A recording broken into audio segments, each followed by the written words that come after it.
जय श्री गणेश भगवान की भक्तों, आप सबको मेरा प्रणाम और ढेर सारी शुभकामनाएं।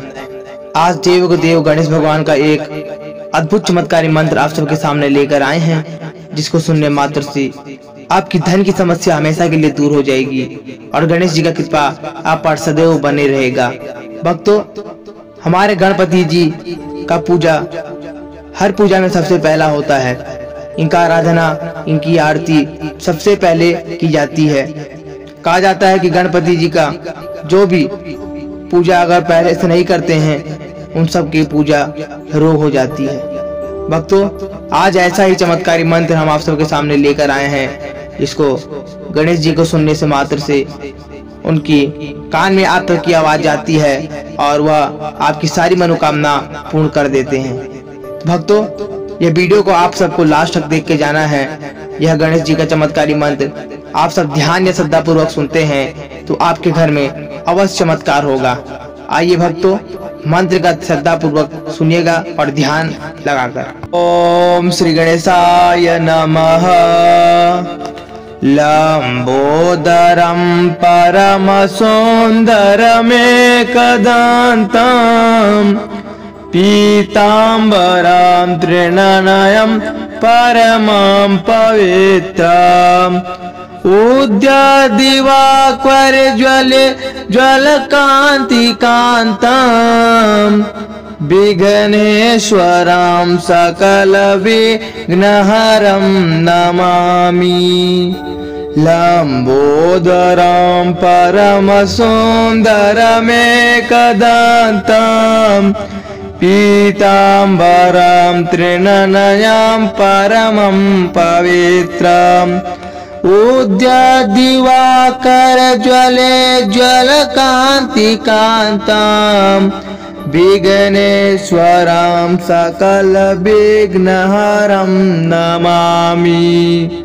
लंबोदरं परमसुन्दरमेकदन्तं पीतांबरं तृणनयं परमं पवित्रम् उद्यद्दिवाकरज्वलकान्तिकान्तं विघ्नेश्वरं सकलविघ्नहरं नमामि।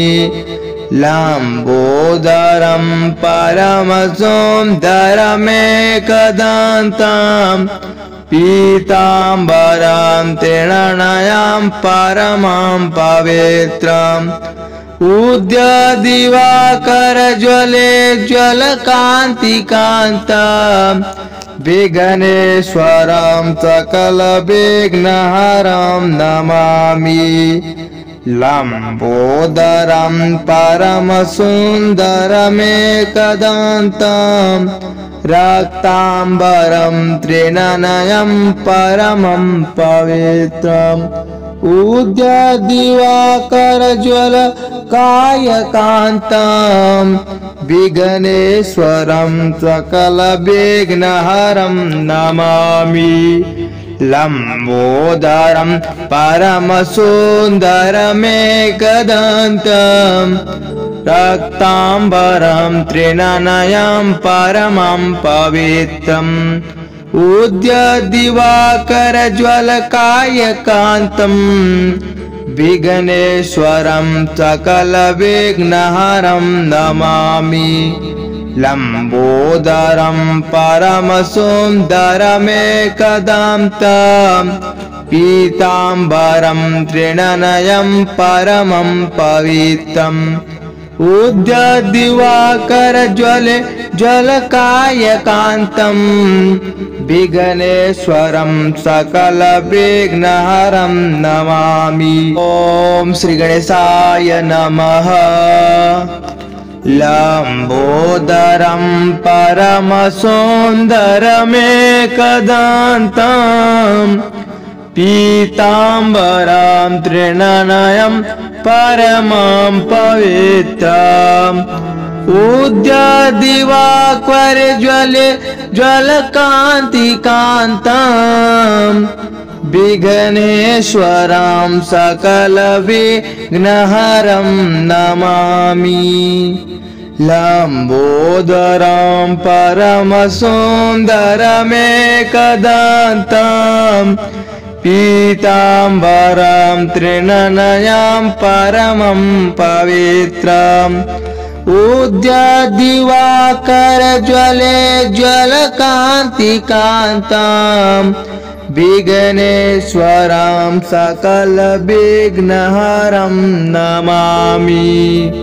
लंबोदरं परमसुन्दरमेकदन्तं पीताम्बरं त्रिनयनं परमं पवित्रम् उद्यद्दिवाकरज्वलकान्तिकान्तं विघ्नेश्वरं सकलविघ्नहरं नमामि।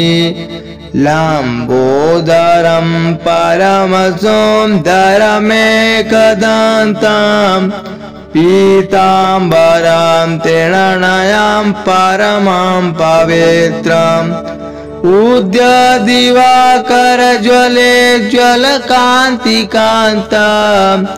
विघ्नेश्वरं सकलविघ्नहरं नमामि।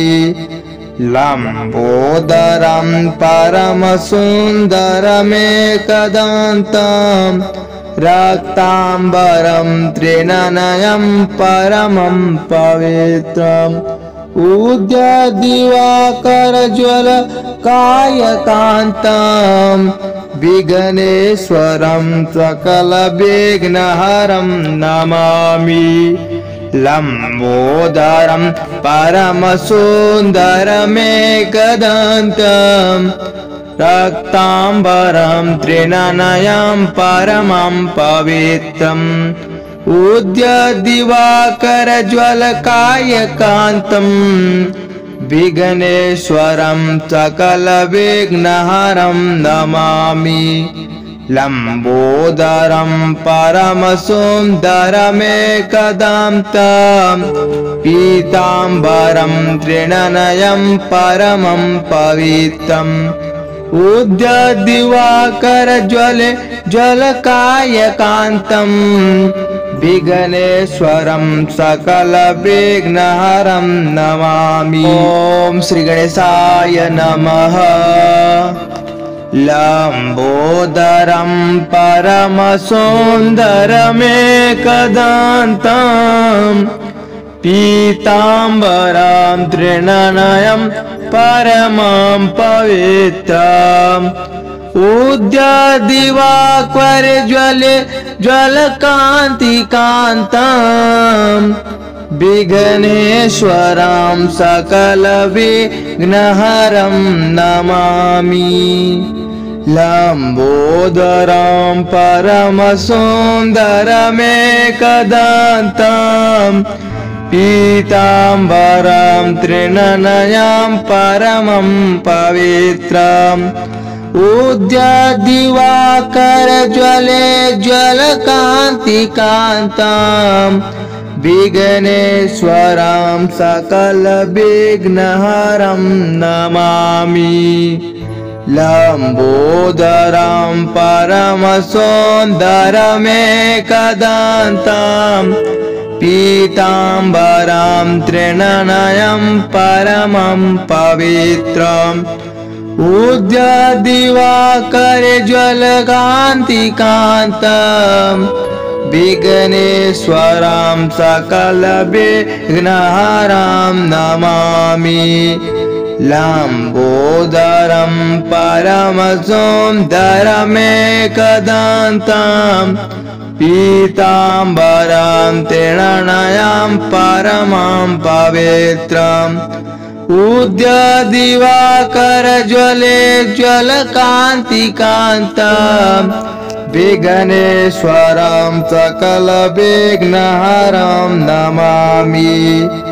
लंबोदरं परमसुन्दरमेकदन्तं रक्ताम्बरं त्रिनयनं परमं पवित्रम् उद्यद्दिवाकरज्वलकान्तिकान्तं विघ्नेश्वरं सकलविघ्नहरं नमामि। लंबोदरं परमसुन्दरमेकदन्तं रक्ताम्बरं त्रिनयनं परमं पवित्रम् उद्यद्दिवाकरज्वलकायकान्तं विघ्नेश्वरं सकलविघ्नहरं नमामि। लंबोदरं परमसुन्दरमेकदन्तं पीताम्बरं त्रिनयनं परमं पवित्रम् उद्यद्दिवाकरज्वलकायकान्तं विघ्नेश्वरं सकलविघ्नहरं नमामि। ओम श्री गणेशाय नमः। लंबोदरं परमसुन्दरमेकदन्तं पीताम्बरं त्रिनयनं परमं पवित्रम् उद्यद्दिवाकरज्वलकान्तिकान्तं विघ्नेश्वरं सकलविघ्नहरं नमामि। लंबोदरं परमसुन्दरमेकदन्तं पीताम्बरं त्रिनयनं परमं पवित्रम् उद्यद्दिवाकरज्वलकान्तिकान्तं विघ्नेश्वरं सकलविघ्नहरं नमामि।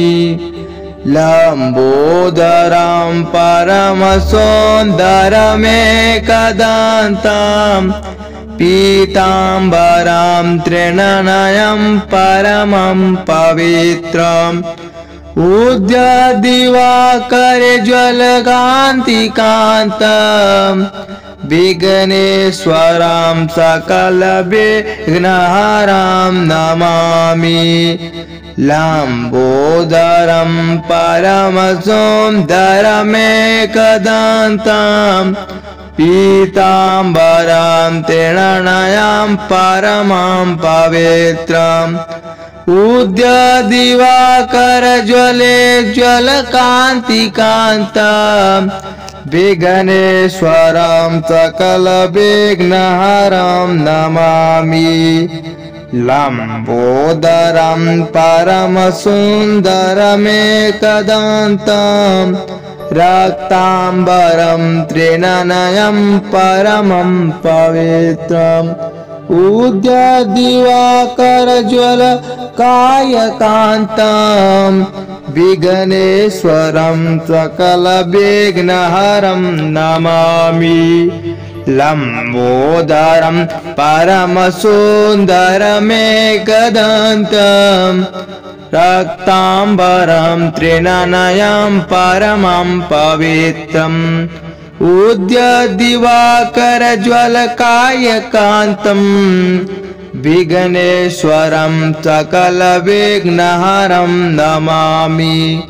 लंबोदरं परमसुन्दरमेकदन्तं पीताम्बरं त्रिनयनं परमं पवित्रम् उद्यद्दिवाकरज्वलकायकान्तं विघ्नेश्वरं सकलविघ्नहरं नमामि। ओम श्री गणेशाय नमः।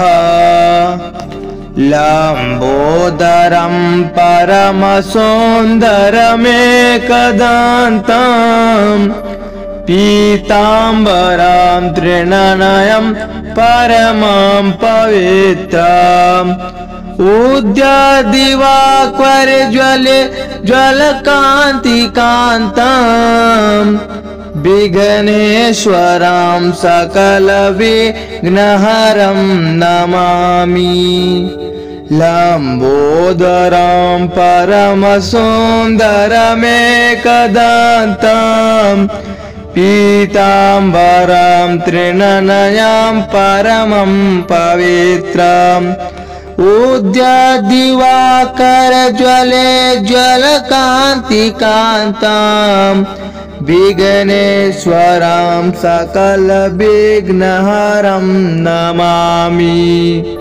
लम्बोदरं परमसौन्दरमेकदन्तं पीताम्बरं त्रिनयनं परमं पवित्रम् उद्यद्दिवाकरज्वलकान्तिकान्तं विघ्नेश्वरं सकलविघ्नहरं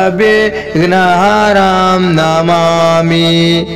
लम्बोदरं परमसौन्दरमेकदन्तं पीताम्बरं त्रिनयनं परमं पवित्रम् उद्यद्दिवाकरज्वले ज्वलकान्तिकान्तं विघ्नेश्वरं सकलविघ्नहरं नमामि। लम्बोदरं परमसुन्दरमेकदन्तं रक्ताम्बरं त्रिनयनं परमं पवित्रम् उद्यद्दिवाकरज्वलकान्तिकान्तं विघ्नेश्वरं सकलविघ्नहरं नमामि। लम्बोदरं परमसुन्दरमेकदन्तं रक्ताम्बरं त्रिनयनं परमं पवित्रम् उद्यद्दिवाकरज्वलकान्तिकान्तं विघ्नेश्वरं सकलविघ्नहरं नमामि। लम्बोदरं परमसुन्दरमेकदन्तं पीताम्बरं त्रिनयनं परमं पवित्रम् उद्यद्दिवाकरज्वले ज्वलकान्तिकान्तं विघ्नेश्वरं सकलविघ्नहरं नमामि। ॐ श्री गणेशाय नमः। लम्बोदरं परमसुन्दरमेकदन्तं पीताम्बरं त्रिनयनं परमं पवित्रम् उद्यद्दिवाकरज्वले ज्वलकान्तिकान्तं विघ्नेश्वरं सकलविघ्नहरं नमामि। लम्बोदरं परमसुन्दरमेकदन्तं पीताम्बरं त्रिनयनं परमं पवित्रम् उद्यद्दिवाकरज्वले ज्वलकान्तिकान्तं विघ्नेश्वरं सकलविघ्नहरं नमामि। लम्बोदरं परमसुन्दरमेकदन्तं पीताम्बरं त्रिनयनं परमं पवित्रम् उद्यद्दिवाकरज्वलकान्तिकान्तं विघ्नेश्वरं सकलविघ्नहरं नमामि।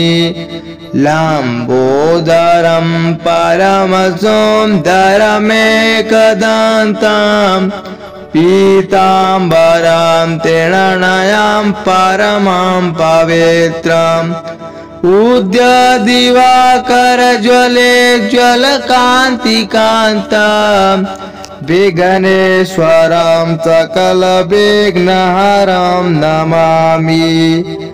लम्बोदरं परमसुन्दरमेकदन्तं रक्ताम्बरं त्रिनयनं परमं पवित्रम् उद्यद्दिवाकरज्वलकान्तिकान्तं विघ्नेश्वरं सकलविघ्नहरं नमामि।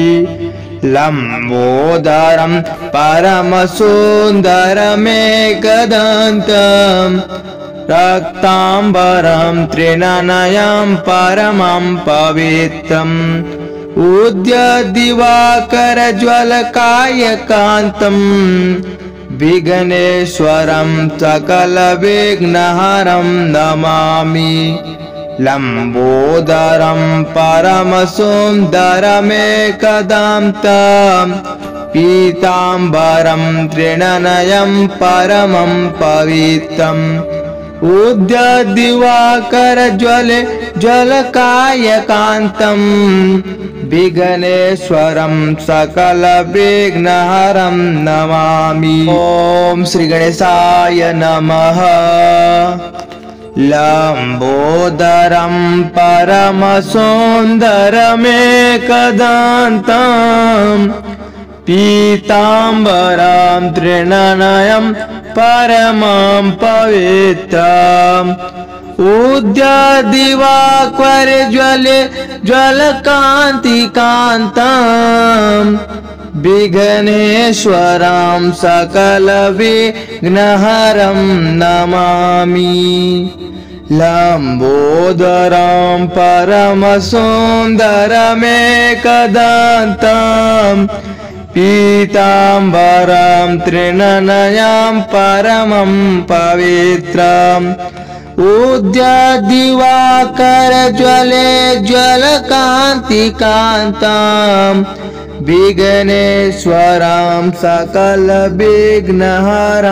नमामि लम्बोदरं परमसुन्दरमेकदन्तं पीताम्बरं त्रिनयनं परमं पवित्रम् उद्यद्दिवाकरज्वलकान्तिकान्तं विघ्नेश्वरं सकलविघ्नहरं नमामि लम्बोदरं परमसुन्दरमेकदन्तं पीताम्बरं त्रिनयनं परमं पवित्रम् उद्यद्दिवाकरज्वलकान्तिकान्तं विघ्नेश्वरं सकलविघ्नहरं नमामि लम्बोदरं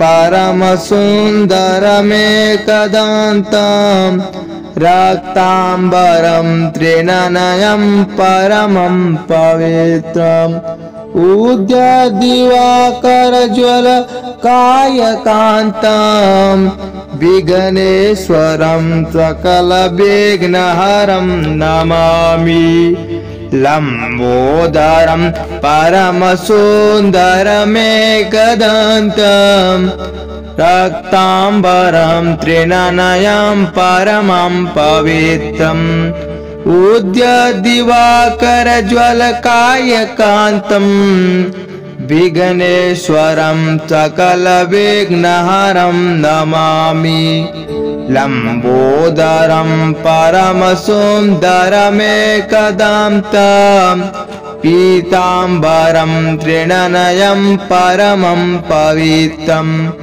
उद्यद्दिवाकरज्वलकायकान्तं विघ्नेश्वरं सकलविघ्नहरं नमामि। ॐ श्री गणेशाय नमः।